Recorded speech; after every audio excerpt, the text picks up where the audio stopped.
다음 2강 사회인의 네트워크 추천 강연 2강 화이트보드를 좀 가운데로 갖다 줘야 시작하도록 하겠습니다. 오늘 강연의 특징이 하나 있어요. 혹시 아세요? 네? 오늘 강연 특징이 하나 있어요.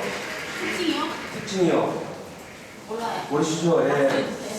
저는 지금 대한민국이 박신 세상인 줄 알았는데 사회인의 네트워크는 정치 세상 같은 거죠. 이렇게 주최하신 분도 정치고 강의하신 두 분도 정치입니다. 예. 예. 맞네요. 세상안에 뭐 중도를 걸어가는 사회인의 네트워크의 기획 강연 첫 번째 두 번째 강의입니다.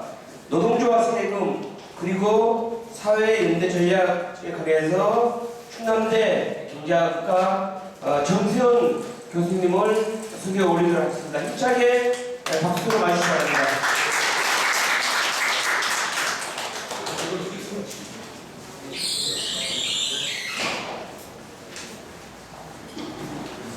안녕하세요. 방금 소개받은 정세현이라고 합니다. 저도 정시긴 한데 저는 고문의 정시여서 정시는 아니고 학과도 확실히 붙고 근데 어디 학교 수업을 가도 그런데 학생들이 이렇게 공부하기 싫은 학생들이 하나 뒤에 앉아 있거든요. 이쪽에 이렇게 쭉 물러나 계시네요. 앞으로 좀 오세요. 영화 맞아. 그래야 되겠네요. 정신일 박사님께서 강의를 굉장히 주셨는데 제 강의를 좀 짧게 하라는 의미이신 것 같아요. 그리고 제가 뭐 앞부분에 이렇게 쭉 할 얘기가 결국은 우리가 복지국가를 해야 된다라는 부분에 어느 정도가 할애가 되는 건데 이 부분을 정승일 박사님 그 강의로 해소가 되는 것 같아요. 사람들이 일반적으로 현재 그 박근혜 정부의 재정 및 조세 정책 혹은 복지 정책에 대해서 가지는 일반적인 인식은 그렇죠. MB 때 대규모 감세했다. 특히 법인세 감세를 많이 했다. 이게 좀 어마어마하다. 그래서 이것 때문에 세수가 부족하다. 그래서 복지도 못한다.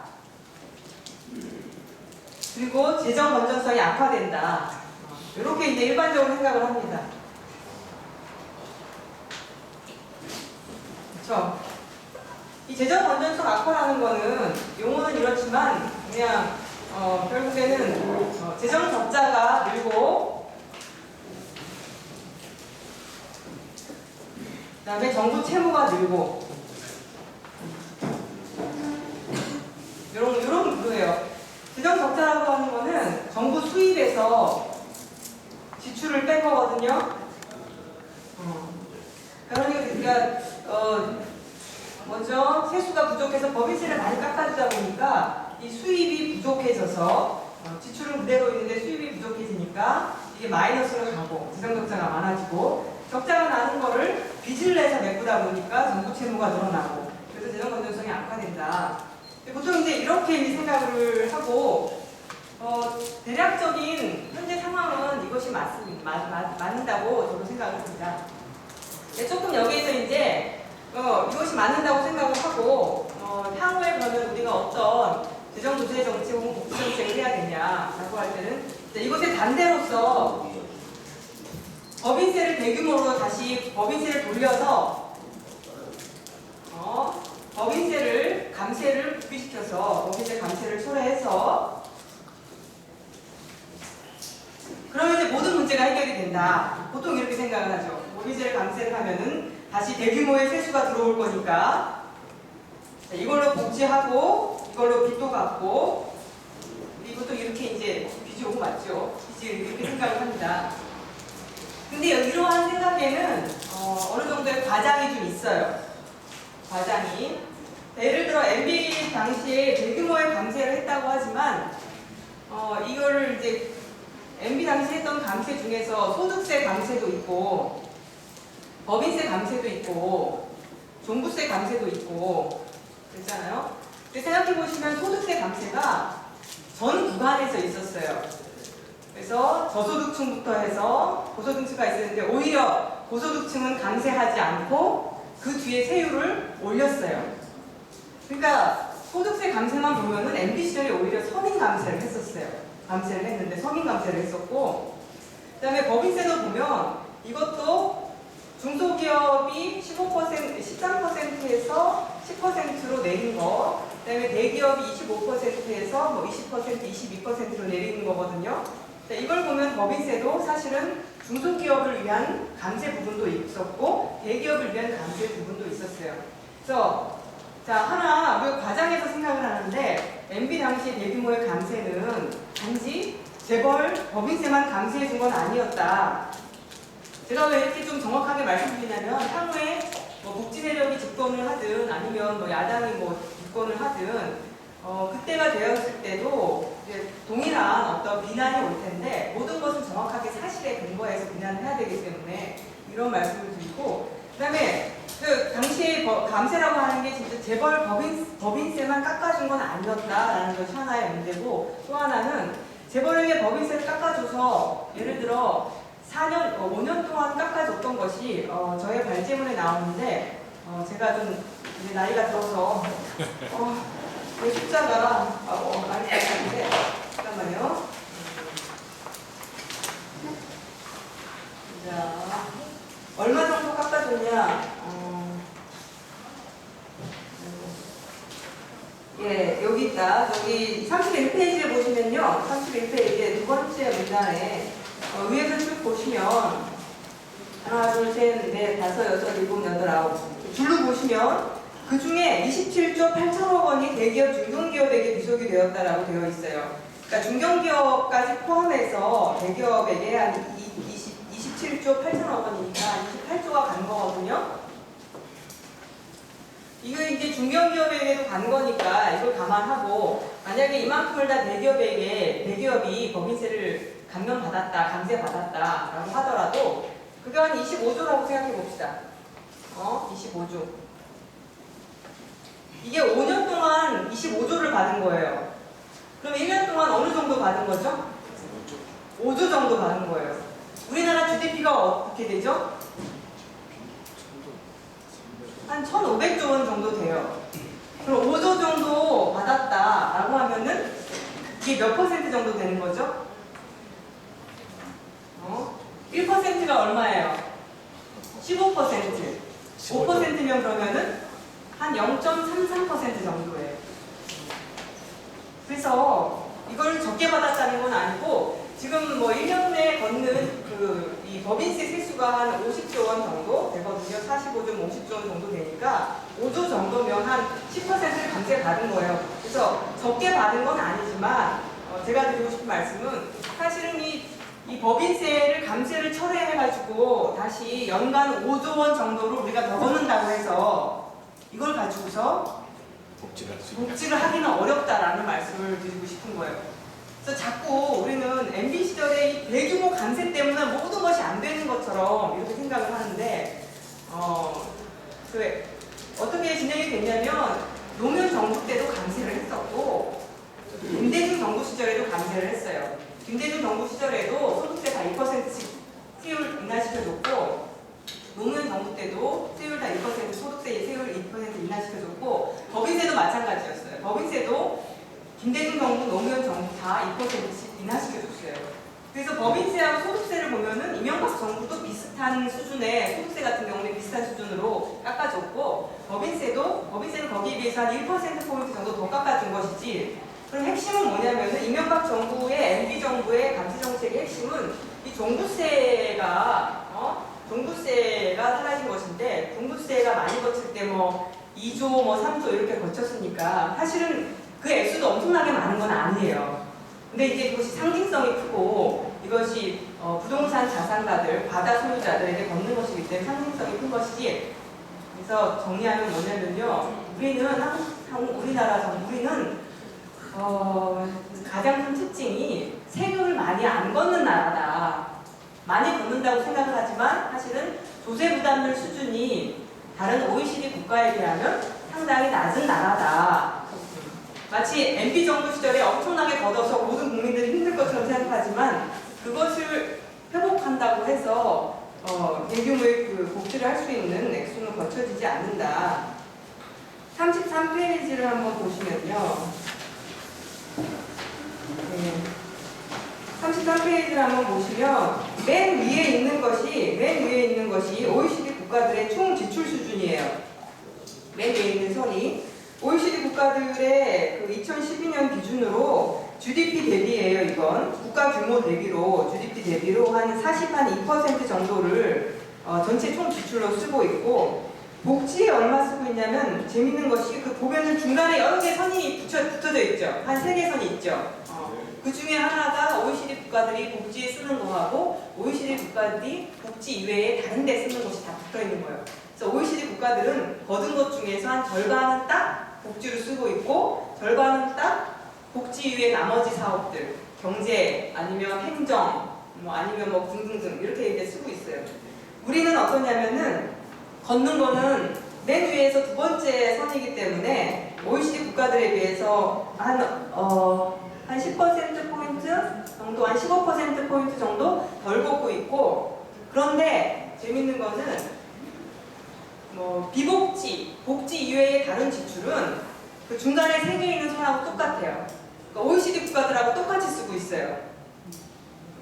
거두어 드리는 총 쓰는 것이 OECD 국가들에 비해서 훨씬 낮은데 조금 걷고 있는 거죠. 조금 걷고 그만큼 세금을 조금 걷는다는 거예요. 근데 그 중에서 쓰는 것을 보면 복지 이외의 지출은 OECD 국가들하고 똑같이 쓰고 있다. 그러면은 복지 지출 수준은 어디 있어요?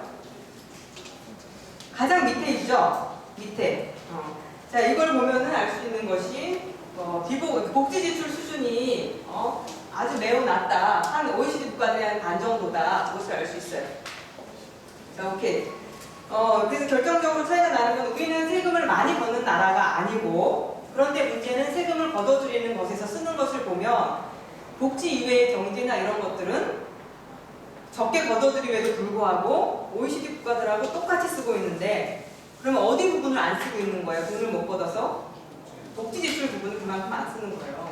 그럼 향후에 복지 국가를 하기 위해서 여러 가지 방식이 있을 수가 있는데, 하나는 지금 복지 이외의 부분에 쓰고 있는 부분을 줄여서, 그렇죠? 그거를 복지로 돌리거나, 그거는 이제 국민들이 복지 국가를 하는 것이 좋다라고 하는 동의가 있어야 되겠지만 돌리거나, 아니면은 세금을 이제 더 걷어서 복지에 쓰는 방법이 있는 것 같아요.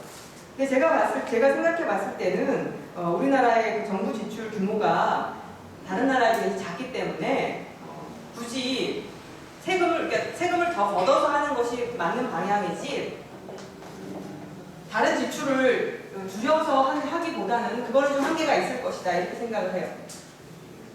자,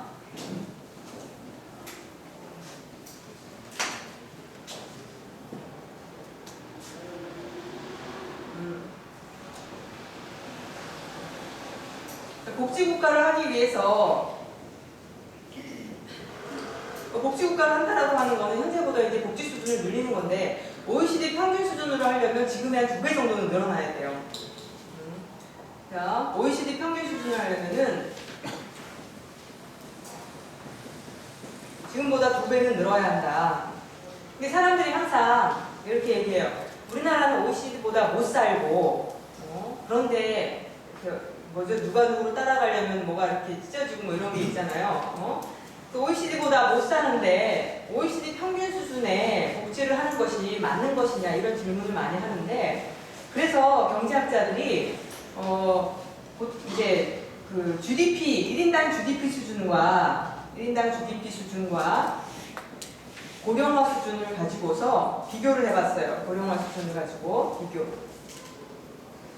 이제 1인당 GDP 수준이 우리가 얼마나 잘 사는가, 이것을 나타내는 거고도 경제 발전 수준이고, 그다음에 고령화는 어느 정도 복지가 필요한가, 필요 수준인 거죠. 복지 필요 수준. 어쨌든 이 두 가지를 가지고서 계산을 해보면, 그냥 이거 고려하지 않고 계산을 한 것만큼 우리가 복지가 부족하다고 나와요. 그래서 GDP, 그러니까 OECD 평균에 비해서 현재 GDP 한 10% 정도, 10% 정도 복지를 하고 있는데 이 두 가지를 고려했을 때 한 19% 아니면 한 20% 정도 하는 것이 적절하다라고 이제 그 경제학자들 돌려보면 이렇게 나와요. 물론 경제학자들은 상당히 보수적인 학자들이 많아서 다른 결과를 꺼내기도 해요. 여러 가지 변수를 집어넣어서 한국이 뭐 10% 복지하는 것이 그렇게 나쁘지 않다, 이 정도가 적당하다라고 하는 그런 결론도 있지만 우리가 딱 이 두 가지만을 고려해서 돌려보면은 우리는 적정 수준은 GDP 한 20% 정도의 수준이 복지 적정 수준이라는 거죠. 자, 그럼 지울게요. 따라오고 계시죠? 근데 이 방이 좀 덥네요.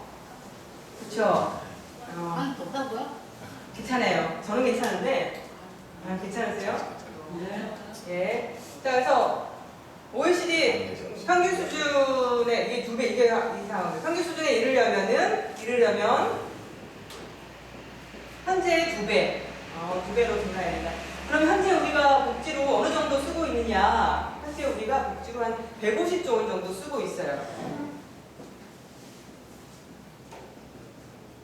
여기에는 뭐 지금 5대 보험이라고 하는 이 중에서 큰 부분을 차지하는 거는 국민연금, 공적연금과 건강보험, 이 부분이 큰 부분을 차지하고 이것 이외에 다른 뭐 산재보험, 실업보험 이런 거 있잖아. 이런 부분도 작고 이 이외에 뭐 공공구조, 기초생활보장이라든가 공공구조 아니면 보육 뭐 이런 다른 부분은 좀 작아요. 작은 수준이에요. 이 두 개가 상당히 덩치가 크고 이것이 작은 수준이에요. 자, 150조 원. 그런데 적정 수준이라고 한다면 현재보다 2배가 돼야 된다고 하니까 2배야. 그냥 단순 계산하면은 150조 원에서 얼마 정도로 복지가 늘어야 되는 거죠? 300조 원으로 이제 늘어야 되는 거죠.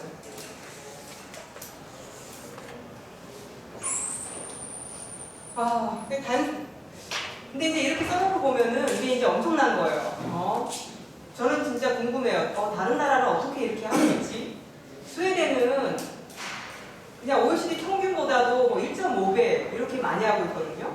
그럼 우리가 스웨덴 수준으로 간다라고 하면은 한 400조 원까지도 늘어나야 되는 그런 수준으로 간다라고 할 수 있는데 어쨌든 그냥 평균적으로만 생각을 해도 현재보다 2배 수준 늘어야 될 것 같아요. 만약에 이렇게만 늘릴 수 있다라고 하면은 기초생활보장도 충분히 줄 수 있고 장애인들에 대한 복지라던가 아니면은 뭐 보육 뭐 이런 것들, 교육 이런 것들 뭐 다 늘릴 수 있고 그 다음에 이제 약간 그런 것은 지금 현재 이제 문제가 되고 있는 공적연금이나 건강보험 같은 경우인데 이거는 장기적으로는 이제 공적연금 위주로 복지를 꾸리고 있는 나라들이 서유럽 국가들이에요. 서유럽. 특히 프랑스나 독일 같은 이런 국가들인데 이런 국가들을 보면은 장기적으로 이 공적연금을 그대로 막 확대시키기보다 공적연금이 했던 역할을 점점점 조세 쪽으로 옮겨가고 있어요. 그거는 그러니까 우리도 기초연금이 이제 확대가 됐죠. 기초연금이 도입이 됐잖아요. 기초연금이. 이런 식으로 프랑스 같은 경우에도 예전에는 공적연금, 즉 사람들이 직장에 고용이 되면 보험료를 내서 그걸 가지고서 대부분 연금을 줬는데 프랑스는 어떻게 하냐면은 그 복지세를 걷었어요. 프랑스 같은 경우에는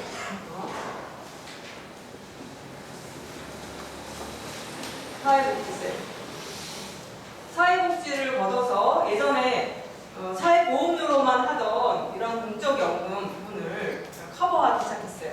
이게 중요한 변화예요. 이거는 왜 그랬냐면은 이 얘기만 하고 세금으로 넘어가고 우리가 지금 겪고 있는 노동시장의 이중화라고 하는 거, 즉 노동시장 유연화라고 하는 거, 뭐 정규직과 비정규직의 문제,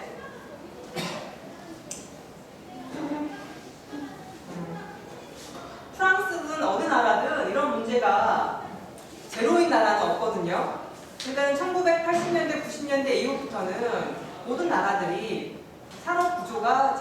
사회에서 이제 서비스업으로 넘어오고 산업 변화가 워낙 빠르다 보니까 어느 정도는 노동시장의 유연화가 이제 진행이 돼요.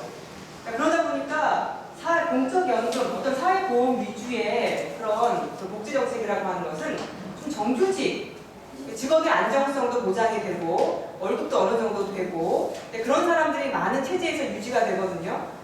그런데 점점점 갈수록 프랑스 사회도 비정규직이 늘어나고 그다음에 사회 이동성이 높아지니까 실업 기간도 늘어나고 그러다 보니까 저런 그 사회보험 위주의 복지 시스템이 이제 조금씩 문제가 발생하기 시작하는 거예요. 우리나라는 어떤 상태냐면은 사회보험에 가입되어 있지 않은 사각지대가 많죠. 사각지대가 많아요. 그래서 어떤 그 모순이 있냐면은 공적연금을 자꾸 강화할수록 사각지대에 빠진 사람들이 점점 더 커버가 안 되는, 예를 들어 보험료를 지금보다 더 높인다라거나 이것을 세게 해버리면은 그 능력이 안 되는 중소기업이나 이런 데에서는 다른 방식으로 대응할 수도 있는 거거든요. 그렇기 때문에 제 생각에는 현재보다 공적연금이 좀 더 강화돼야 한다. 이 부분에 있어서는 우리가 내는 것뿐만 아니라 우리나라는 고용주가, 즉 기업이 내는 부분이 다른 나라보다 작아요. 그래서 이 개혁에 있어서는 기업이 내는 부분도 더 늘어나야 된다 이런 것은 있지만 아직 사각지대가 많은 상태이기 때문에 조세 부분을 키워서 그걸 가지고서 국가 부담을 통해서 건강보험이나 공적연금을 조금 더 보강하는 것이 당장 좀 맞지 않을까 이런 생각을 해요. 자, 그렇기 때문에 이쪽 부분이든 결국에는 이 300조 원의 복지를 늘리기 위해서 앞으로 조세가 담당해야 될 그런 역할이, 조세 정책이 담당해야 될 그런 역할이 커요. 조세 정책이 담당해야 될 그런 역할이 커요. 자, 시간이 없으니까 간략하게 저의 이 글의 핵심만 추려서 말씀을 드린다면은, 자, 조세를 올려야 한다. 그러면 나올 수 있는 여러 가지 이제 질문들이 있어요. 그 중에 하나가 이제, 자, 조세를 올리는 것이 특히 이제 많이 듣는 이야기가 경제 성장을 저해하지 않느냐 이런 얘기가 많아요. 경제 성장을 저해하지 않느냐.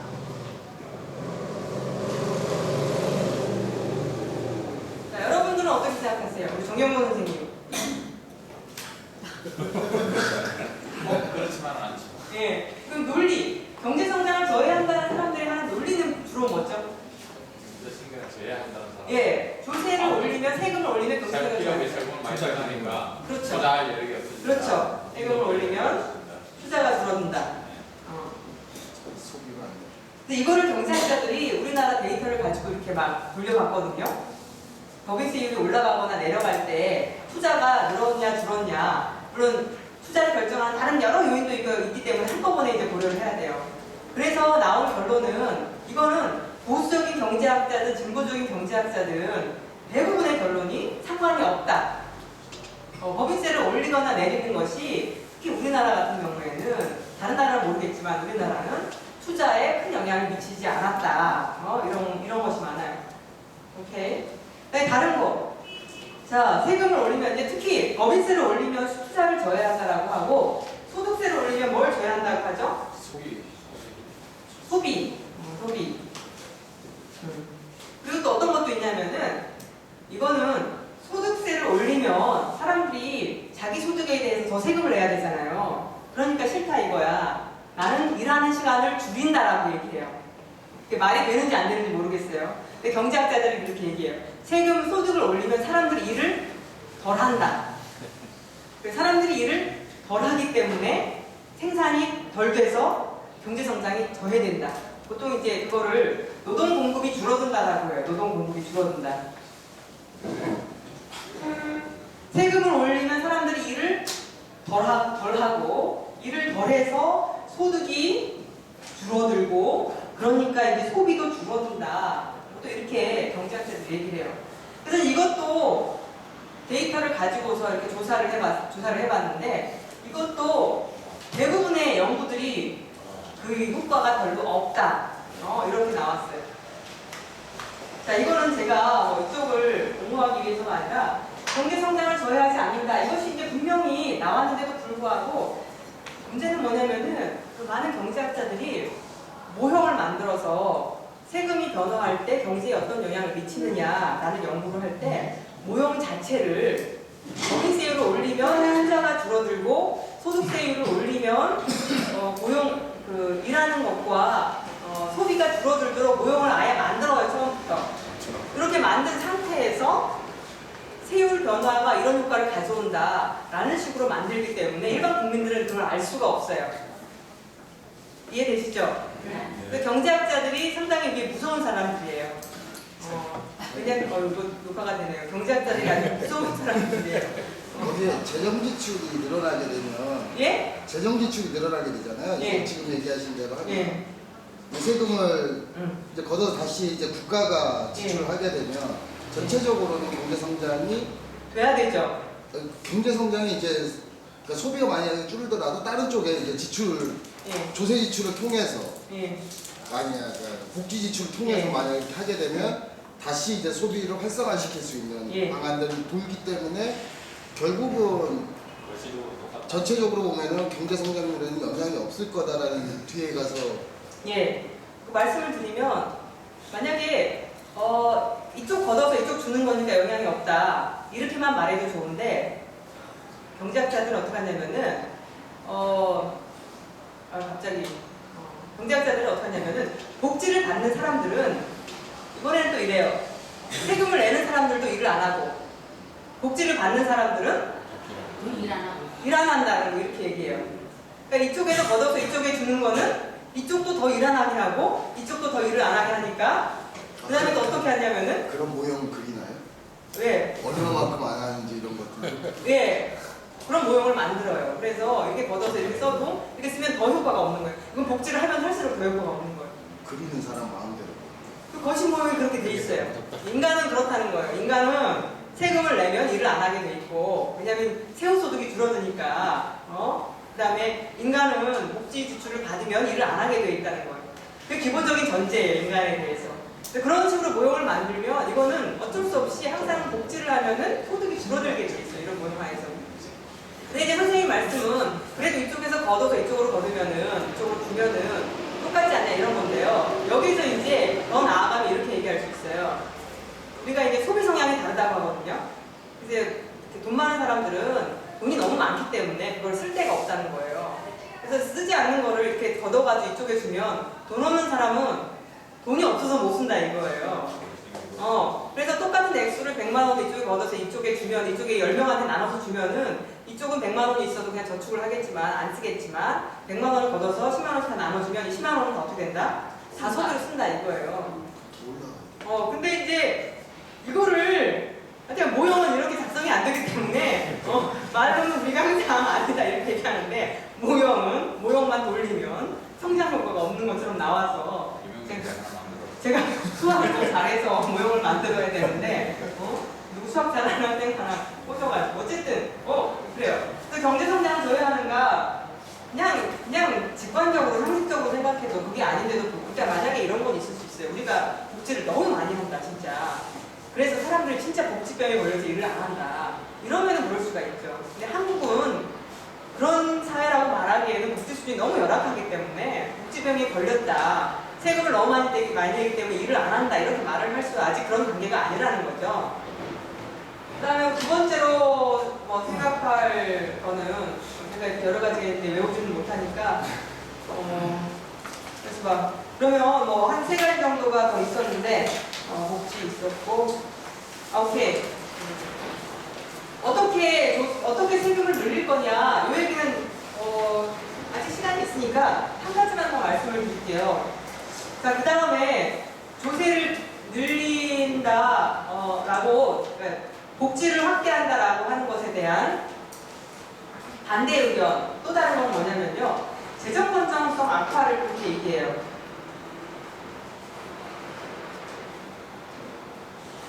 악화 우려. 그래서 복지를 늘린다라고 하는 것은 정부 지출이 많아지는 거니까, 이것은 이 정부 빚을 늘릴 수가 있다라는 식으로 많이 얘기해요. 지금 현재 박근혜 정부의 재정정책, 조세 강제 정책에 대해서도 아까 얘기했던 논리에 따르면 뭐예요? MB 정부의 강제 정책을 지속하기 때문에 세금이 안 거치고, 그래서 하나 나타나는 것은 복지 공약을 제대로 실현할 수 없었고, 두 번째는 뭐예요? 아까 두 번째는 뭐였어요, 교수님? 들어도 금방 생각이 안 나죠. 저도 이제 46개가 아니고요. 감세 때문에 하나는 복지를 제대로 못한다. 그 다음에 또 하나가 이제 세수 결손으로 인해서 재정 적자하고 채무가 늘어난다라는 거거든요.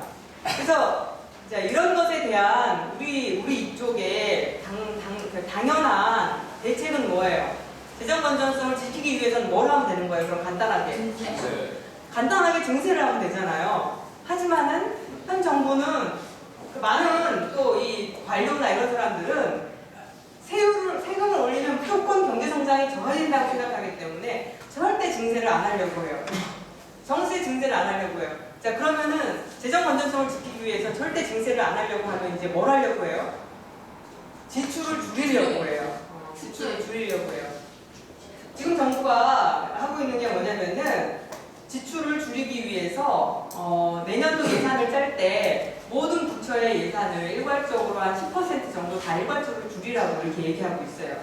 그리고 복지 지출에 있어서는 페이고 제도를 도입하겠다. 페이고 제도를 도입하겠다. 이 페이고 제도라고 하는 것은 페이고인데요. 이게 이제 복지 부분에서도 쓰이는 용어인데 지금 이 문맥에서 맥락에서 쓰이는 용어는 뭐냐면은 정부가 어떤 복지 지출을 늘리는 프로그램을 하면은 다른 프로그램을 줄여서 현재보다 전체 복지 지출이 늘어나지 못하게 하자라고 하는 제도가 바로 이제 페이고 제도예요. 요거를 이번 5월달에 있었던 재정전략회의에서 대통령이 이렇게 이야기를 했고, 그래서 관료들이 정말 강하게 추진하려고 해요. 그러니까 현재 우리의 복지 지출이 아주 낮은 수준인데도 불구하고 증세는 절대 할 수 없으니까 재정 건전성을 지키기 위해서 어떻게 한다? 복지 지출을 늘려서는 안 된다. 그러기 위해서는 법을 통해서라도, 제가 약간 두려운 건 요새 지금 국회에서 국회법 가지고 지금 싸우고 있잖아요. 그러니까 정부가 무서운 게 상위 법이 있음에도 불구하고 시행령을 통해서 자기를 마음대로 하는 거거든요. 이 페이고 제도도 어떤 시행령이나 이런 걸 통해서 하면은 어떻게 할 수가 없는 거예요. 그래서 저는 지금 논의되고 있는 국회의 법 이 부분이 되게 중요하다고 생각을 하는데, 또 이 페이고 제도가, 근데 이거하고 관련해서 저는 야당도 문제가 있다고 생각을 해요. 자, 그 자료에 보시면 재정 건전성이 문제긴 한데 야당이 너무 재정 건전성을 강조하는 것, 이것도 문제예요. 페이지 보시면 31페이지 한번 보시면 31페이지 표 1에 보시면 그 2013년과 2017년 중기 전망하고 2014년, 2018년 중기 전망이 나와 있죠. 예. 여기 이제 위에 거는 2013년에 발표했던 전망이고 밑에 거는 2014년에 발표했던 전망이에요. 그 옆에 보시면 통합재정수지, 관리재정수지, 국가채무가 있는데 통합재정수지는 좀 무시하시고 더 중요한 건 이제 관리재정수지하고 국가채무거든요. 이 관리재정수지가 바로 아까 말씀드린 이제 정부의 수입 마이너스 지출, 수입 빼기 지출이라고 보시면 돼요. 살림한 결과, 그 다음에 그것이 적자가 나면은 국가채무가 늘어나게 돼 있어요. 근데 이게 2013년에 전망하기를 2017년에 대해서, 자, 2017년에 재정수지, 관리재정수지가 얼마 정도 적자가 날 거라고 예상을 했죠. 2013년에 7.4조 정도 난다고 했죠. 이거를 이제 읽으실 줄 알아야 되는데 7.4조. 그리고 국가채무는 어느 정도? 610조 정도, 610조 원 정도. 그리고 동일한 2017년에 대해서 14년에 했던 전망을 보면은 재정수지가 얼마가 난다고 돼 있죠? 24조 원. 그 다음에 국가채무는 얼마가 된다고 돼 있죠? 660조 원이죠. 그럼 1년 사이에 전망이 바뀌면서 채무가 어느 정도 늘어난 거예요? 50조 원 늘어난 거잖아요. 50조 원. 그래서 이거에 대해서 이제 재화가 이제 공격을 많이 했죠. 감세 때문에 세금이 안 거치고 세금이 안 거쳐서 지금 적자가 심각하게 나고 있고 정부 채무가 쌓이고 있으니까 나라가 망할 거다. 1년 사이에 어떻게 전망이 50조 원이 채무가 늘어나는 걸로 되냐 이렇게 얘기를 하는데 사실은 이거는 뭐냐면은 정부 채무가 많다 적다 재정 적자가 많다 적다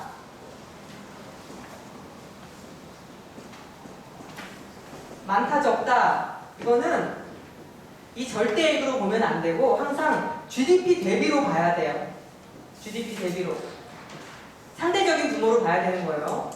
그 사람이 재산이 많은 사람이다라고 하면은 조금의 어떤 손실이 나는 것 정도는 커버가 되는 거거든요. 그래서 오히려 제 생각에는 재정적자 발생이 복지 지출을 하기 위해서 나타났던 거다라고 하면은 이 정도의 적자나 이 정도의 채무는 그다지 문제가 안 되는 거예요. 예를 들어 24조 원 정도 적자가 난다. 그럼 이게 GDP 몇 퍼센트 정도 되는 거예요? 15조가 1%니까 24조면은 2% 조금 안 되게 나는 거거든요. 그리고 사실은 이게 2017년이기 때문에 2017년이 되면 GDP가 더 늘어요. 경상 수준으로 하면 GDP가 많이 늘어요.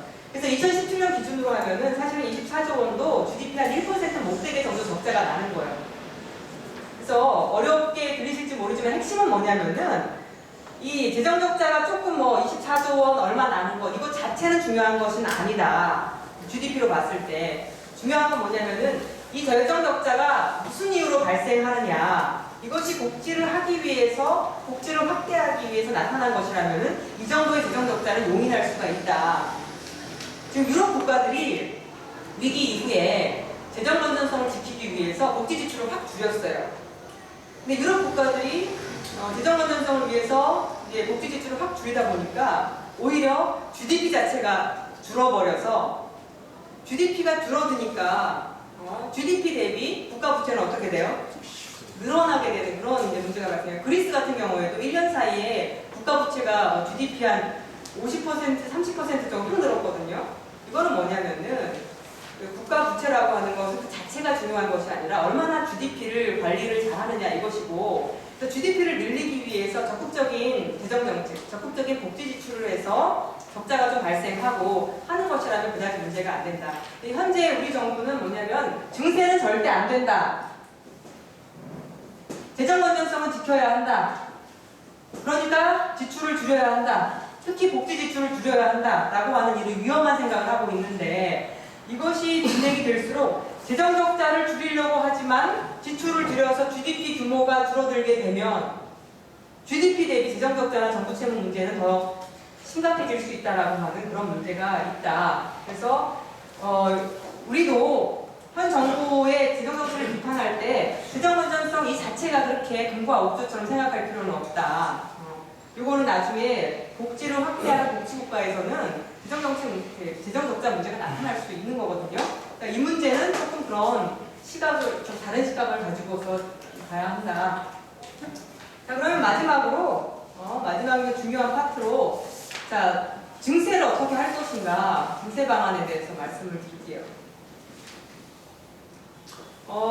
이제 세금의 세목의 중요한 종류 중에 이제 소득세, 개인소득세, 법인세, 그 다음에 또 뭐 있죠? 예, 부가세. 여기 이제 보통 소비세에 잡혀요. 소비세에 이제 부가세하고 일반 소비, 특별 소비세, 이런 것들 있죠. 특별 소비세. 그 다음에 이제 담배세. 담배 같은 경우에는 부가세도 붙지만 특수세가 또 따로 붙고 뭐 그런 거죠. 그 다음에 하나가 이제 재산세. 근데 OECD 국가들하고 비교해보면 재밌는 건 뭐냐면은 OECD 국가들이 걷는 거를 100 수준이라고 하면은 우리는 법인세하고 재산세를 많이 걷고 있어요. 세수 규모에서 보면.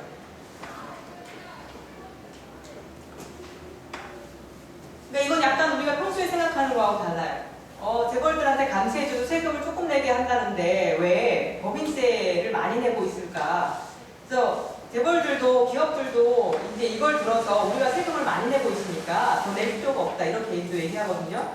이거와 관련해서 보면은 세수라고 하는 것은 뭐하고 뭘 더한 거냐면은 과표 뭐하고 뭘 곱한 거냐면은 과표 곱하기 세율이죠. 그렇죠? 과표는 뭐죠?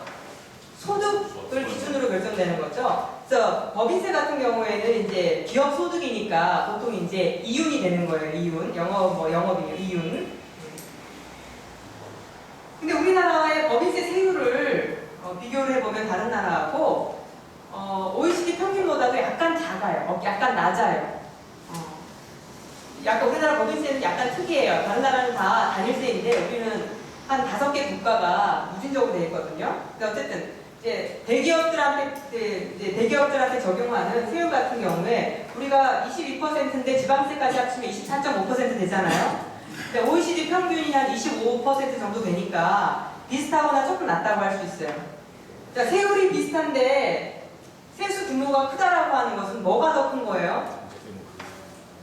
과표가 큰 것이고 결국 그거는 뭐가 큰 거예요? 이윤을 많이 가져가고 있다 이런 거예요.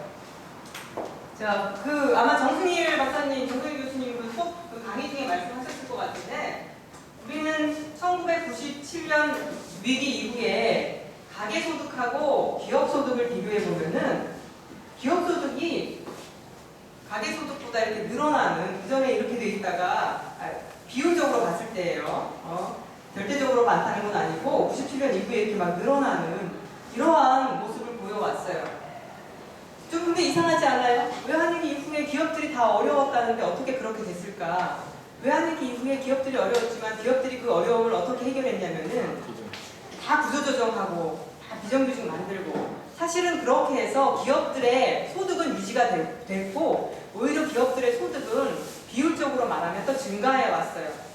그리고 이 소득이 전 또 기업들한테 다 골고루 나눠진 것이 아니라 상위 기업들이 많이 가져갔죠. 상위 기업들이 많이 가져갔어요.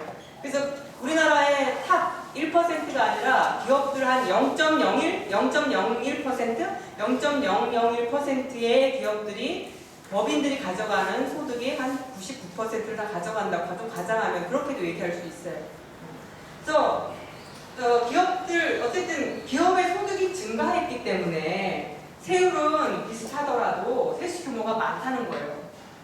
이런 점에서 법인세는 많이 걷고 있지만 사실은 법인세가 하나의 증세 대상이 될 수가 있어요.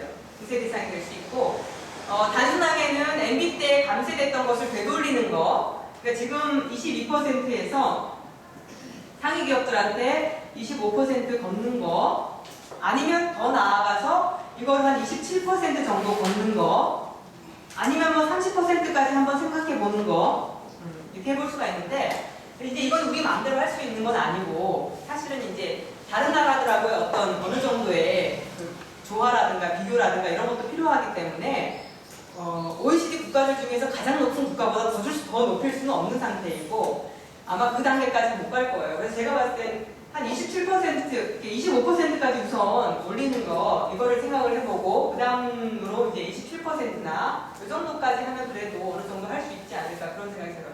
법인세 이거는 지금이라도 해도 경제 성장에 큰 무리가 없다. 뭐 법인세를 올리면 기업들이 어렵지 않나. 근데 세금이라고 하는 것은 소득이 그만큼 안 나면 안 내면 되는 거거든요. 그러니까 걱정할 필요는 없는 거예요.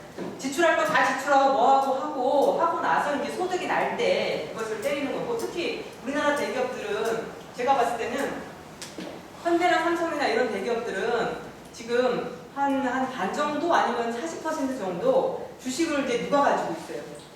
국민들이 가지고 있지 않고 외국인이 가지고 있어요. 그럼 이거를 이 법인세 차원에서 거둬들이지 못하면 이 외국인들한테 거둬들일 수가 없어요. 왜냐면은 이중과세 방지가 이런 것이 되어 있기 때문에 원천세 정도 거둘 수 있지 거둘 수가 없는 거예요. 이 배당에 대해서. 아니면 배당을 근데 우리나라 또 기업들은 배당을 안 하니까 배당을 안 하고 유보보험을 가지고 있거든요. 근데 많은 이윤이 나면 배당을 안 하더라도 주가가 어떻게 돼요? 주가가 오르잖아요. 근데 주가가 오르는 것에 대해서 지금 매매 차익 자본이득세를 내고 있어요? 안 내고 있어요? 안 내요. 대주주 이외에는 안 내고 있어요. 그러니까 그래서 이 기업들이 벌어들이고 있는 이 것들이 사실 많은 부분이 또 해외로 빠져나가고 있고 그렇다고 친다면은 제가 봤을 때는 그래서 이 부분은 이제 많은 학자들도 인정하고 보수적이고 진보적이고 대부분 이제 많이 인정하기 때문에 이건 좀 여지가 있다라고 이렇게 생각이 돼요. 그 다음에 재산세 같은 경우에도 재산세를 크게 보유세하고 거래세로 나눠보면 이것도 많이 하는 얘기인데 보유세하고 거래세로 나눠보면 특히 거래세도 이제 증권거래세하고 부동산 취득세, 취등록세 이런 것들이죠. 부동산 이런 건데요. 우리는 특히 이 증권거래세가 많지 보유세 같은 경우에는 OECD 국가들하고 비슷하게 걷고 있어요. 근데 문제는 뭐냐면 이것도 과표 곱하기 세율 이렇게 해보면 자 재산 보유세 같은 경우에는 과표가 뭐가 되겠어요? 소득이 되겠어요? 뭐가 되겠어요? 재산의 크기가 되겠죠? 자산 규모가 되겠죠? 자산 규모가 되겠어요. 세율. 우리나라 그 부동산 보유세에 대해 세율이 높지가 않아요. 근데 이거를 왜 비슷하게 걷고 있어요, 그러면? 자산 가치가 많기 때문인 거예요. 우리나라 지금 현재 문제는 자산 부분에 있어서 불평등이 상당히 커지고 있다라는 거거든요. 그래서 이 부분에 대한 과세는 강화할 필요가 있다. 근데 문제는 뭐냐면 예전에 이제 노무현 정부 시절에 이 보유세 강화하기 위해 도입했던 세금이 뭐예요? 종부세잖아요. 근데 모르겠어요. 국민들이 여기에 대해서 본인들은 사실 이 종부세 강화해도 대부분의 국민들이 아무 상관이 없거든요. 이 종부세를 납부했던 인구가 한 10만 명, 20만 명 이 정도 된다고 하니까 대부분의 국민들은 상관이 없고 진짜 상위 1% 정도 되는 계층에게만 관련되는 그런 세금인데도 국민들의 뇌리에는 세금 폭탄 이런 이미지가 있어서 이거는 이제 우리가 판단을 해야 돼요. 어떤 사람들은 종부세라는 이름 자체를 거론하면 안 된다.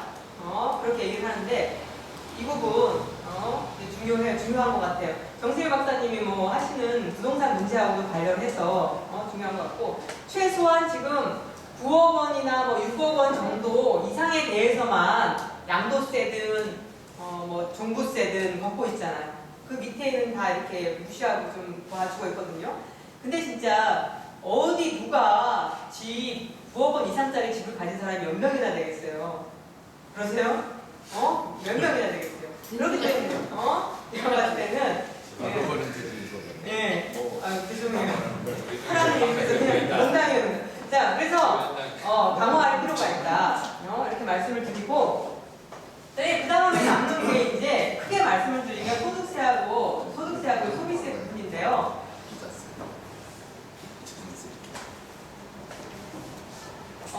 우리는 소비세를 보면은 부가세 세율이 한 10% 정도 되잖아요.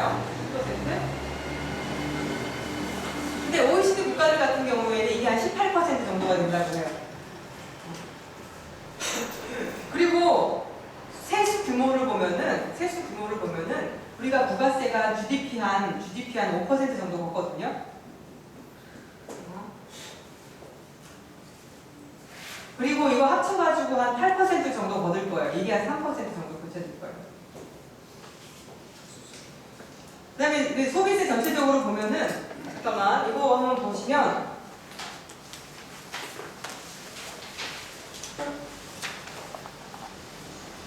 이 35페이지에 보시면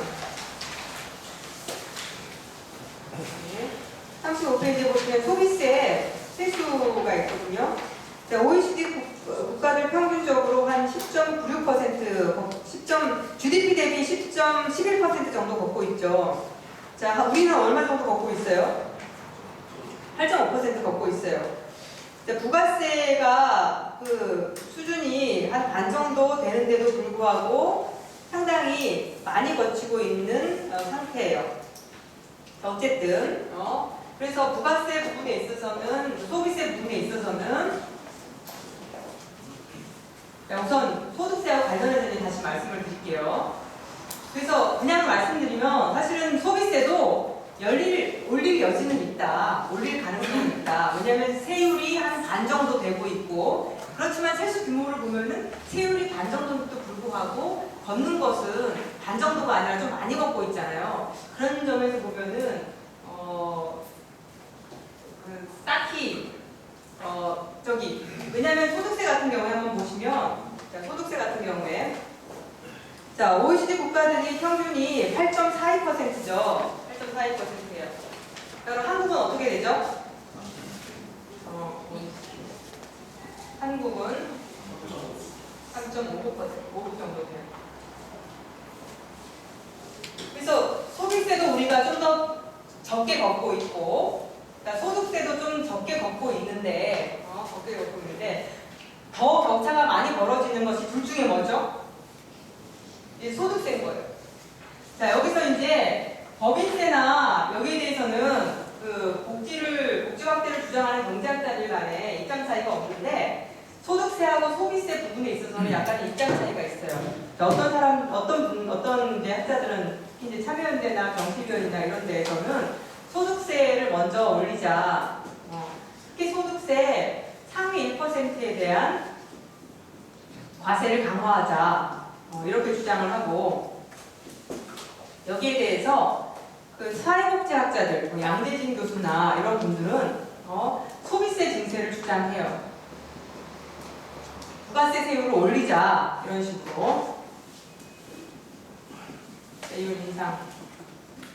가령 뭐 현재 10%에서 11%, 12% 이렇게 생각할 수 있는데, 부가세는 세수 효과가 되게 상당히 커요.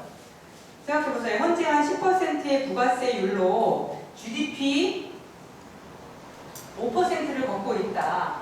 부가세로. 그러면은 세율을 11%로 올리면, 11% 계산하기 어려우니까 세율을 12%로 현재보다 2% 포인트 정도 올리면 세수가 얼마 정도 늘어날 것 같아요? 20% 정도 늘어난다고 생각할 수 있죠. 그러면은 이게 GDP 6% 늘어나는 거니까 돈으로 환산하면 얼마가 돼요? 1,500조의 1%. 15조 정도 되는 거예요. 15조 정도. 그러니까 MB 감세로 그 법인세 깎아준 게 5조 원이거든요. 그래서 그거를 다시 되돌린다고 해도 한 5조 원 정도 들어올 거거든요. 대략 말하면. 근데 부가세 세율을 1%만 올려도 얼마가 들어오는 거예요? 15조 원이 들어올 수 있는 거예요. 사실은 이게 이제 부가세 세율을 올리는 것이 세수 효과 면에 있어서는 상당하다는 것을 알고 있기 때문에 이쪽에 소비세를 올리자는 분들은 어떻게 주장하냐면은, 자, 상위 1%에 대한 과세 강화, 이것도 오케이긴 오케이예요. 오케이야. 아유, 이거는 좋다. 상징성 차원에서 좋다. 하지만은 상위 1%에 대한 과세 강화를 해가지고 세수가 증가하는 규모는 작기 때문에 이거는 하겠지만 더 중요한 것은 부가세 세율을 올려서 세수를 확 늘려서 그걸 가지고서 복지국가를 하는 것이다. 이렇게 이제 주장을 해요. 그리고 여기서 이제 관건이 되는 건 뭐냐면은 상위 1%에 대한 과세를 강화하는 것이 세수를 얼마나 늘릴 것이냐. 이런 것들을 우리가 좀 알고서 이제 결정을 해야 되거든요. 제 생각에는 이게 좀 그런 게, 이게 약간 그런 게 어떻게 보면은 이 두 블록의 두 진영의 입장이 다르지는 않은데, 왜냐면 이쪽은 향후에 부가세율을 올리더라도 먼저 상위 1%의 과세 강화가 중요하다는 입장이고, 이쪽의 입장은 뭐냐면은 상위 1%의 과세 강화하고 부가세율을 올리는 걸 동시에 하면 좋지만 상위 1%의 과세 강화가 안 된다면 부가세율이라도 먼저 올려야 된다는 이런 입장이에요. 그러니까 비슷한 것 같으면서도 약간 다른 거예요. 예? 전산 용납이 안 되죠. 뭐 그런 건가? 어쨌든 비슷한 것 같으면서도 약간 다른 거예요. 그러니까 이쪽은, 근데 이제 논리는 있어요. 이쪽은 뭐냐면 이거를 먼저 해야 된다고 주장하는 쪽은 소득세는 아무래도 누진적이니까 소득 재분배에 유리하고, 소비세는 아무래도 역진적이니까 소득 재분배에 맞지 않는다는 거예요. 그래서 현재는 조세정의가 훼손되어 있기 때문에 이거를 먼저 해야지, 이거를 하는 거는 역진적으로 돈을 걷어서 복지를 하는 거기 때문에 복지 효과가 훼손될 수 있다, 이렇게 주장을 하는 것이고, 이쪽 사람들은 다 알지만 이거 해가지고 얼마 세수가 안 거치기 때문에 결국 이거 해야 된다. 자, 이제 거의 우리가 이 강의의 끝자락으로 가고 있어요. 제가 한번 계산한 걸 한번 보여드릴게요. 아, 교수님 말씀하신 게 가끔 월급을 올려서 손님을 많이 오면 되네. 그렇죠. 일단은 네.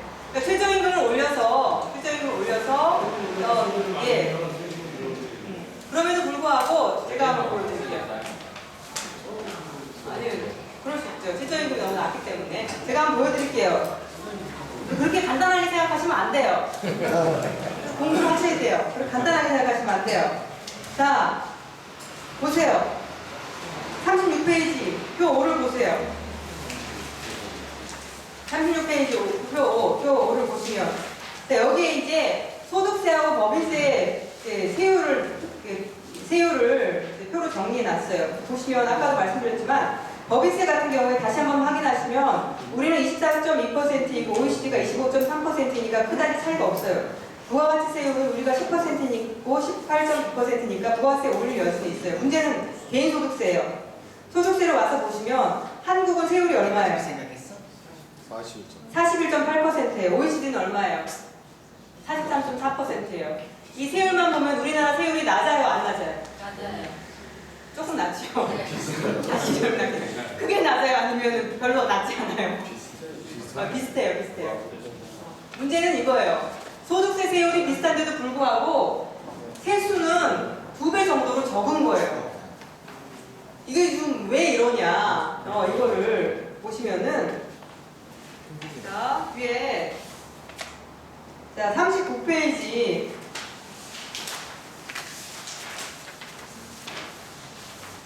자 39페이지 표 근로소득세의 과세 구조가 어떠한지를 이 정리한 표예요. 자, 맨 앞에 있는 1,000만원, 1,200만원, 3,000만원 이것은 과표 구간이에요. 과표 구간.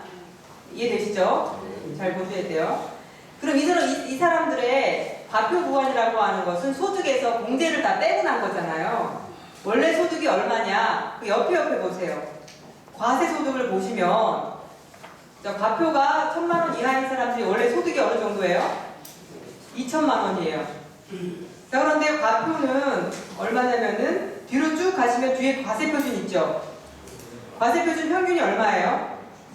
410만원 정도, 400만원 정도 돼요. 2,000만원 벌었는데 실제로 세금이 부과되는 소득은 어느 정도다? 400만원이다. 근로소득 공제하고 소득 공제로 다 공제도 깎인다. 그래서 이 사람들에게 1,000만원 이하에 대해서는 6%의 소득세율이 부과되거든요. 400만원에 대해서 6%를 부과하면은 세금을 내고 나서 세금을 얼마 정도 내게 되는 거예요? 24만 한 24만원 정도 내게 되는 거예요. 어떻게 생각하면 저소득층이니까 세금을 조금 내는 것이 바람직하잖아요. 근데 이것이 이러한 제도가 위로 갈수록 문제가 돼요. 자, 과세소득만 보시면 2,000만원, 3,300만원, 4,500만원 쭉 증가하죠. 10억 초과되는 사람들의 평균 과세소득은 얼마예요? 20억. 그래서 이건 평균 20억. 20억 원인데, 자, 이런 사람들이 근로소득 공제를 얼마 받아요? 1억 원 정도 받고, 1억 원 정도 받고, 그 다음에 그 뒤에 가가지고 소득 공제는 8천만 원 정도 받고, 자, 보시면은 과세소득이 증가할 때 근로소득 공제액이 점점점 어떻게 돼요? 어려우세요? 자, 과세소득. 저기 세 번째 이 열이라고 하는 세 번째 열. 과세소득 쭉 밑으로 내려올 때 그 옆에 근로소득 공제액이 쭉 어떻게 되고 있어요? 쭉 증가하는 거예요. 지금에 있는 소득 공제 제도라고 하는 것은 저소득층과 고소득층 중에서 누구한테 더 유리한 거예요? 저소득층. 예, 금액으로 보면 고소득층한테 유리한 거예요. 근데 그 다음 칸을 보세요. 비율로 보면은 즉 근로소득 공제액을 소득으로 나눠 보면은 점점점 소득이 증가할 때 비율이 어떻게 돼요? 줄어들고 있어요. 그러니까 현재 이 공제 제도는 어떤 상태냐면은 금액으로 보면은 누구한테 유리해요? 고소득층한테 유리하게 돼 있어요. 근데 비율로 보면 어떻게 돼 있어요? 저소득층한테 유리하게 돼 있어요. 그러나 어쨌든 그렇든 저렇든 간에 전체적으로 공제를 많이 주기 때문에 전체적으로 여러분 우리는 소득세를 많이 낸다고 생각하지만 사실은 유효소득세율은 상당히 낮다는 거예요. 맨 끝에서 바로 앞에 있는 유효소득세율을 보면은 소득세율 점점 어떻게 돼요? 1천만 원 이하는 0.5%, 그 다음에 1,200만 원 이하는 1%, 그 다음에 3천만 원 이하는 2.8%. 이 정도의 세금을 내고 있는 거예요. 근데 이해되세요? 따라오겠죠? 근데 제가 봤을 때 문제는 뭐냐면은 그 옆에 자 1천만 1.2천만 그 옆에 비중을 보세요. 천만 옆에 비중이 얼마라고 돼 있어요? 50. 이건 뭐냐면은 소득세 내는 사람 중에서 여기에 해당되는 사람의 비중을 따진 거예요. 자, 1,000만 원 이하의 과표에 해당되는 사람이 비중이 어떻게 돼요? 50%가 되는 거예요. 네. 자, 그래서 소득세, 근로소득세를 내는 반 정도는 세율을 얼마? 0.5%의 소득세를 내고 있다. 그 다음에 1,200만 원, 이 과표 구간에 걸리는 사람들은 좀 적긴 한데 3천만 원까지 해봅시다. 3천만 원. 여기 27.7%, 여기 6%잖아요. 그럼 이거 다 합치면 어느 정도가 돼요? 80%가 넘어요, 안 넘어요? 80%가 넘어요. 넘는 상태예요. 그리고 우리는 1,200만 원까지는 6%의 소득세를 매기고 4,600만 원까지는 15%의 세율을 매기기 때문에 80% 이상의 사람들이 딱 이 구간에서 다 끝나버리는 거예요.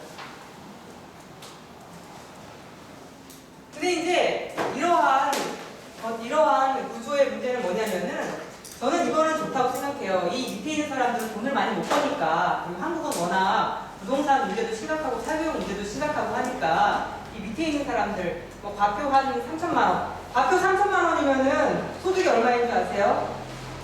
얼마로 돼 있어요? 4,500만 원이에요. 4,500만 원이 작다고 하면 작지만 많다고 하면 많은 거거든요. 이건 개인이기 때문에 만약 부부가 4,500 번다 이런 거 가능하지 않지만 그런다라고 하면 이거는 아주 큰 소득인 거예요.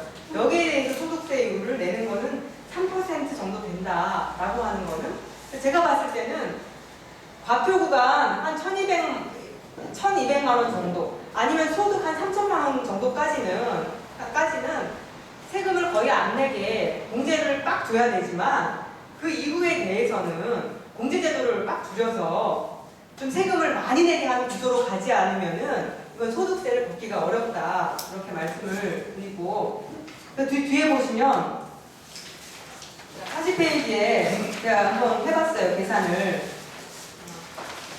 세율 조정 시나리오인데요. 자 2013년 소득세제 이때 개편된 소득세제 현재 그게 처음이고요. 시나리오 1은 앞하고 다른 게 뭐냐면은 1억 원 초과에 대해서 세율을 38%에 얼마로 올린 거죠? 42%로 올린 거예요. 상위 1%에 대해서만 세율을 올리는 그런 부자 증세를 한번 해본 거예요. 자, 시나리오 1일 때 세수가 얼마나 거치냐면은 그 옆에 표 11을 보시면 표 11에 1이라고 되어 있고 맨 밑에 있죠? 표 1에 표 11에 1이라고 되어 맨 밑에 그 숫자가 얼마가 돼 있어요? 3214예요. 3214. 예, 3,200억 원. 이건 물론 근로소득세만 계산한 거니까 여기에다가 이제 종합소득세나 양도소득세를 하면은 뭐 1조 원이 될라나 말라나 모르지만 뭐 많이 된다고 하도 한 1조 원이 될 거예요. 상위 1%에 대해서 세율을 38%에서 42%로 늘리면 세수가 어느 정도 는다는 거예요? 많이 늘어봤자 1조 원 정도 는다는 거예요. 그래서 사실은 여기에서 주장하는 사람들의 말이 틀린 건 아니에요. 상위 1%에 대한 과세를 강화하면은 현재 상태로서는 한 1조 원 정도밖에 거둬들일 수가 없기 때문에 이거 가지고 복지국가 하기는 어려워요. 대신에 이렇게 한번 해볼 수가 있어요. 이렇게. 어떻게 하냐면은 그 소득 공제 주는 거를 근로소득 공제하고 그 이외에 특별 공제 주는 거를 한도를 주는 거예요. 1,300만 원까지 아니면 근로소득 공제 1,300만 원, 그다음에 이쪽에 소득 공제가 1,300만 원. 여기를 한도를 줘서 이것 이상 소득 공제를 못 받게 다 잘라버리는 거예요. 이거 괜찮아요. 그래서 2,600만 원, 이건 어떤 거냐면은 한 2,600만 원까지는 세금을 안 걷겠다. 안 걷겠다. 이건 한번 가정이니까. 공제를 한 이 정도 주고 이 위에 대해서는 더 이상 이제 공제를 더 이상 늘려주지 않는 거죠. 이렇게 하고서 상위 구간에 대해서 한 48%로 아니 42%로 세율을 올리면 그 결과가 그 뒷장에 있는데요.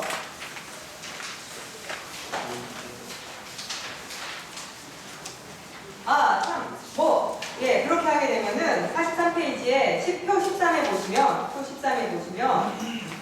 0이라고 되어 있는 거는 세율을 올리지 않아도 그런 식으로 소득 공제를 쫙 정리하면 세수가 얼마나 늘 것인가를 보여주는 것인데 세수가 얼마나 되냐면은 한 3조 7천억 원 정도 느는 걸로 되어 있어요. 그러니까 이 소득 공제 주는 부분이 소득세의 세수 규모를 상당히 제약을 하고 있는 거죠. 여러분들이 이 부분에 대해서, 그러니까 2,600만 원에 대해서는 소득 공제를 준다. 나머지에 대해서는 세금을 걷는데 걱정하지 마세요. 여러분들이 한 4천만 원 번다. 4천만 원 번다. 자, 그러면은 2,600만 원에 대해서 소득 공제를 준다. 그럼 얼마가 남아요? 1,300 남잖아요. 그럼 현재 세율에 따르면 여기에서 1,200만 원까지는 세율이 얼마가 적용이 돼요? 6% 적용이에요. 1,200만 원에 6%면 얼마 내는 거예요? 72만 원. 그 다음에 계산 맞는 거죠? 네. 그 다음에 나머지 100만 원에 대해서는 한 15% 적용이 되면 얼마 내는 거예요? 더 하면은 한 87만 원 내는 거예요. 그러니까 내가 소득이 4천만 원일 때 여러분들이 세금을 한 87만 원 1년간 내겠다. 만약에 이것도 증세니까 싫다 이러면 우리 제가 봤을 때 복지국가 어려워요. 복지국가 어렵다. 어렵지 않아. 근데 걱정하지 마셔야 될 거는 여러분들이 자꾸 내는 부분에 대해서만 생각을 하기 때문이에요. 내는 부분에 대해서. 그 전하고 비교해보면은 소득 3천만 원 이하는 제가 이거를 왜 이렇게 짰냐면은 3천만 원 이하는 세금을 더 안 내게 이렇게 짠 거예요. 그리고 그 이후에 대해서만 세금을 많이 내게 짠 거예요. 그 이후에 대해서 소득 공제를 확 줄이면은 세금이 3조 한 7천억 원 거치잖아요. 작다면 작은 돈이지만 이거를 뭐로 쓰는 거예요? 복지로 쓰는 거예요. 왜 복지가 그럼 누구한테 가겠어요? 아무래도 저소득층한테 많이 가는 거죠.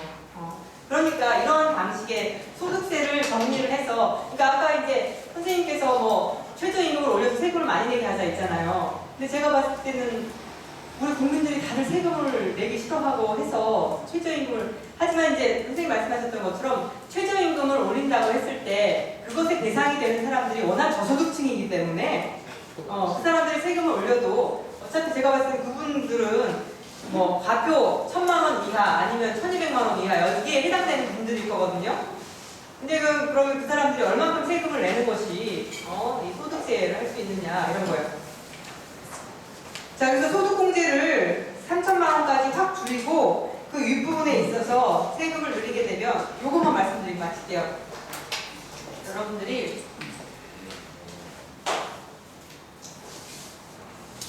이걸 이제 깨지 않으면 저는 어려울 것 같은데 어쨌든 소비세보다는 부가세보다는 소득세가 저소득층한테 더 유리하고 왜냐면 이건 다 10% 내지만 이건 10% 내지만 저소득층이 소비를 더 많이 하기 때문에 세금 부담이 더 많아요.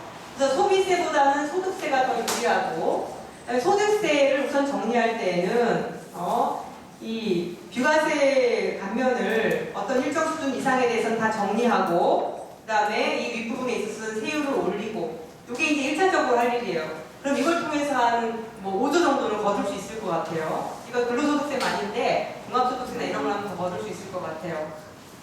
그다음에 그 다음 단계로 전 구간에 대해서 다 2%씩 올릴 수가 있어요. 이런 걸 생각해 볼 수 있어요.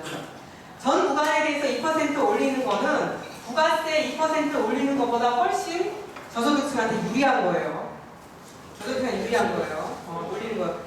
자, 근데 이렇게 2%씩 올릴 때 어떤 효과가 있냐면은 이 상위 구간은 이 밑에 올린 거에 대해서도 이게 무진적이기 때문에 이 상위 구간은 이거 올린 것 2%에 대해서만 세금을 더 내는 것이 아니라 이 밑에 이 부분 올린 거에 대해서도 세금을 더 내게 돼 있어요.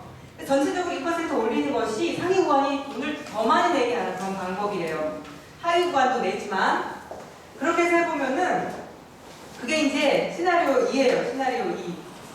시나리오 2를 보시면은 유가세 가면 다 철회하고 모든 구간에 대해서 2%씩 세금을 올리면 어떻게 되느냐. 43페이지에 시나리오 2를 보시면 맨 밑에 얼마가 나와요? 43페이지 표 13에 시나리오 2를 보시면 그렇죠. 7천 6조 원 정도 나온다는 게 계산이 돼요. 저 세수 규모가 많다는 거예요. 이거는 부가세 2% 올리는 것보다 훨씬 소득 재분배에 유리하고 그 다음에 어느 정도의 세금이 거치기 때문에 그걸 가지고 복지를 하면은 그 저소득층한테 더 많이 돌아갈 수 있고 이렇게 하면은 저소득층이 제가 이거를 다 1인당 그 세율이 얼마 올라가나 봤는데 이렇게 해봤자 저소득층이 얼마큼 얼마 더 많이 내지 않아요. 한 0.1% 정도 현재보다 1% 정도 더 세율을 올리는 그런 정도의 변화밖에 없다. 여기 있다. 1인당 이호세를 보면은 좌표 3천만 원, 즉 1인당 총부여가 4,600만 원인 사람들까지는 0.8% 정도 올라가는 것에 불과하다. 그 다음에 소득이 한 8,800만 원 되는 사람한테는 세율이 한 3.8% 올라가는 것에 불과하다. 더 위로 올라갈 수 더 많네요. 자, 여기까지만 말씀드릴게요. 자, 오케이. 그래서 처음에 상위 구간에 대해서 하고, 그 다음에 이제 전체 구간에 대해서 하고, 그러고서도 이제 더 복지를 해야 되면, 그 다음에 부가세 일률적으로 올리고, 물론 그 전에 이제 법인세 올리는 거, 이건 아까도 말씀드렸듯이 법인세하고 계산세는 먼저 할 수 있고, 그 다음에 이제 어떤 것을 먼저 해야 되느냐, 이거는 생각을 해볼 수 있을 것 같아요. 여러 가지로 생각해 볼 수 있을 것 같아요. 자, 여기까지 말씀드릴게요. 네.